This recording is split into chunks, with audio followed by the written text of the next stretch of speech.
Здравствуйте, сегодня 15 мая, время 2 часа дня, город Якутск. Это сквер Карла Маркса, вот здесь ДК. Вот вчера здесь были, здесь тоже мусор везде валяется, турны все забитые мусором. Такое состояние. Вот люди отдыхают с детьми, вон там мусор валяется, вон там полный. Цветочки положили, а мусор убрать не убрали нигде. Вот здесь тоже мусор. Все, валяются бутылки, вон там мусор, здесь мусор, здесь мусор. Такой у нас мэр в городе Якутске, Единая Россия. За городом вообще не следят. Вот тоже все мусором забито. Никто ничего не убирает.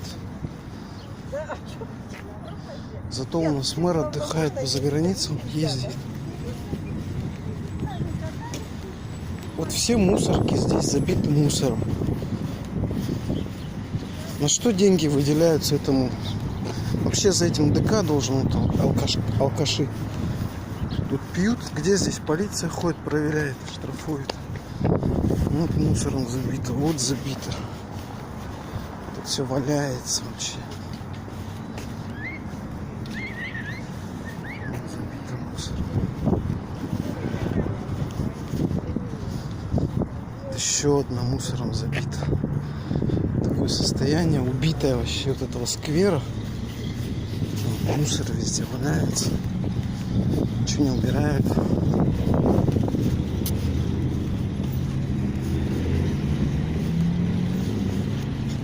Откуда здесь очень много бутылок алкоголя? Значит, здесь по вечерам собирается молодежь, выпивает. Рядом отдел полиции, вот министерство МВД. А здесь везде бухают по вечерам. Просто полиция вообще не патрулирует. А ловят всяких блогеров, шаманов. Вот, пожалуйста. Вот, пожалуйста.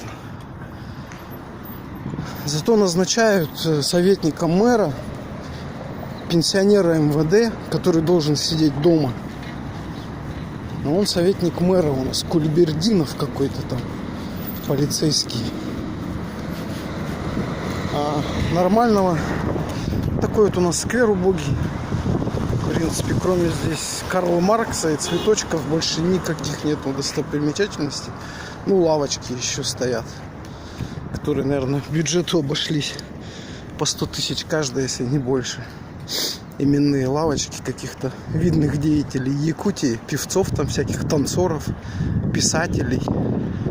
Никому не нужная вот эта вот чушь. Именные лавочки. И Карл Маркс такой вот вдали.